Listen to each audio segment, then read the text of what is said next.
അവസാന ഘട്ടത്തിൽ UDFന്റെ സ്ഥാനാർത്ഥികൾ വലിയ രീതിയിലുള്ള വർഗീയ നിലപാടുകൾ തന്നെയാണ് എടുക്കുന്നത്.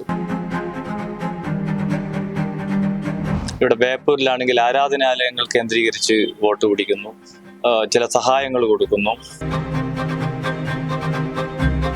ഇതൊക്കെ തന്നെ ഈ ശബരിമലക്കുള്ള LDFന്റെ കാലത്ത് മാത്രമല്ല, UDFന്റെ കാലത്തും സമാനമാണ് ശബരിമലയുമായി ബന്ധപ്പെട്ട കൊള്ള.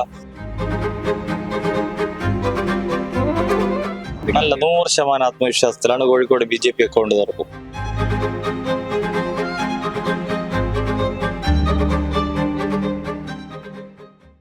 നമസ്കാരം.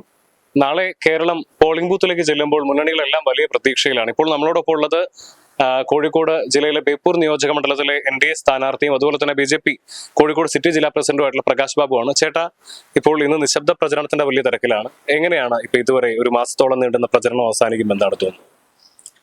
അല്ല, ഈ പ്രചരണത്തിന്റെ അവസാന ഘട്ടത്തിൽ വലിയ വിജയപ്രതീക്ഷയിലാണ് BJP NDA ക്യാമ്പുകൾ.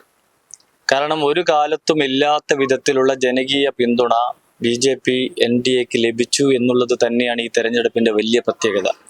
ഈ തെരഞ്ഞെടുപ്പിൽ കോഴിക്കോട് ജില്ലയിൽ BJP അക്കൗണ്ട് തുറന്നിരിക്കും, അതിലൊരു സംശയമില്ല. ആ രീതിയിലുള്ള ഈ രണ്ട് മുന്നണികളുടെയും നാളിതുവരെയായിട്ടുള്ള ഇവരുടെ വികസന വിരുദ്ധതയും നമ്മുടെ നാടിന് ലഭിക്കേണ്ടതെല്ലാം നഷ്ടപ്പെടുത്തിയിട്ടുള്ളതിൻ്റെ ഒക്കെ ഒരു തിരിച്ചറിയൽ രാഷ്ട്രീയം കോഴിക്കോട് ഉണ്ടായി എന്നുള്ളതാണ് ഏറ്റവും വലിയ ഒരു പ്രതീക്ഷ. രണ്ടാമത്, കോർപ്പറേഷനിലടക്കം തന്നെ ആ ഒരു പിന്തുണയാണ് BJPയെ ബഹുദൂരം മുന്നിലെത്തിച്ചിട്ടുള്ളത്.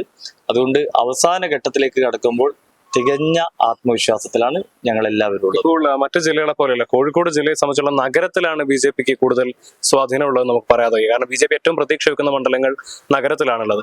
എന്നാൽ അതേസമയം തന്നെ സൗത്ത് നിയോജക മണ്ഡലത്തിലൊക്കെ UDFന്റെ സ്ഥാനാർത്ഥി വളരെ ഗുരുതരമായ ആരോപണങ്ങൾ തെരഞ്ഞെടുപ്പ് കമ്മീഷൻ അടക്കം NDA സ്ഥാനാർത്ഥിക്കെതിരെ പരാതി കൊടുക്കുന്ന ഒരു സാഹചര്യം പോലും ഉണ്ടായിട്ടുണ്ട്. അപ്പം സിറ്റി ജില്ലാ പ്രസിഡന്റ് കൂടിയാണ് താങ്കൾ. എങ്ങനെയാണ് ആ പരാതിയൊക്കെ എങ്ങനെയാണ് നോക്കുന്നത്?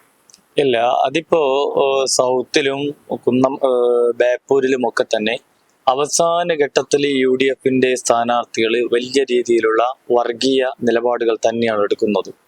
അത് അവരുടെ ഒരു ജനുസാണ്. അത് നമുക്കാർക്കും അത് നിശബ്ദമാക്കാനൊന്നും സാധിക്കില്ല.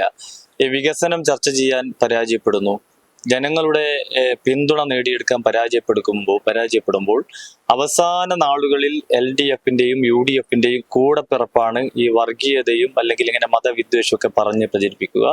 അത് വികസനം ചർച്ച ചെയ്യാൻ സാധിക്കാത്തവരാണ് ഇതിനൊക്കെ മുൻകൈ എടുക്കുന്നത്.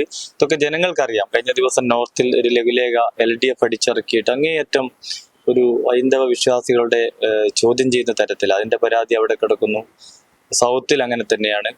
ഇവിടെ ബേപ്പൂരിലാണെങ്കിൽ ആരാധനാലയങ്ങൾ കേന്ദ്രീകരിച്ച് വോട്ട് പിടിക്കുന്നു, ചില സഹായങ്ങൾ കൊടുക്കുന്നു, പിന്നെ പണം കൊടുത്ത് വോട്ട് വാങ്ങാൻ UDFന്റെ സ്ഥാനാർത്ഥി ശ്രമിക്കുന്നു. ഇങ്ങനെ ഒരു ജനാധിപത്യ രീതിയിൽ നടക്കേണ്ട തെരഞ്ഞെടുപ്പിനെ അവസാന ഘട്ടത്തിൽ അട്ടിമറിക്കുന്ന ഒരു നിലപാടിലേക്ക് പോകുന്നത് അത് തികഞ്ഞ പരാജയഭീതി കൊണ്ടാണ്.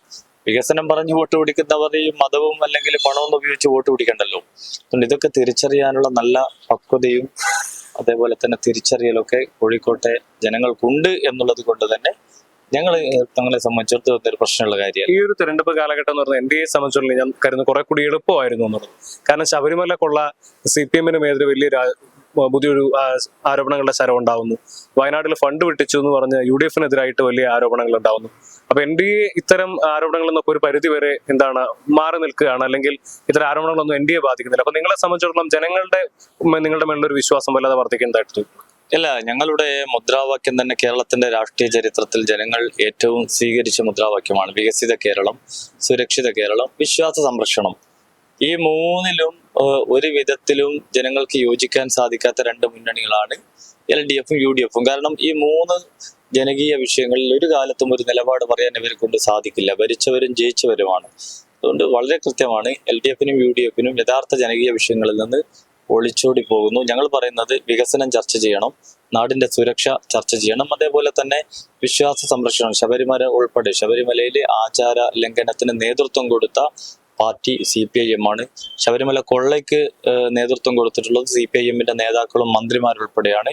ഇതൊക്കെ ജനങ്ങളുടെ മനസ്സിലുണ്ട്. പക്ഷേ ഇതൊക്കെ തന്നെ ഈ ശബരിമല കൊള്ള LDFന്റെ കാലത്ത് മാത്രമല്ല, UDFന്റെ കാലത്തും സമാനമാണ് ശബരിമലയുമായി ബന്ധപ്പെട്ട കൊള്ള. അതുകൊണ്ട് ഇതിൽ രണ്ട് മുന്നണികളും ഒരേ തൂവൽ പക്ഷികളാണ് എന്നുള്ളത് കൊണ്ടാണ് ഇപ്പൊ അവസാനം വിവാദങ്ങളിലേക്ക് ഇവർ രണ്ടുപേരും പോകുന്നത്.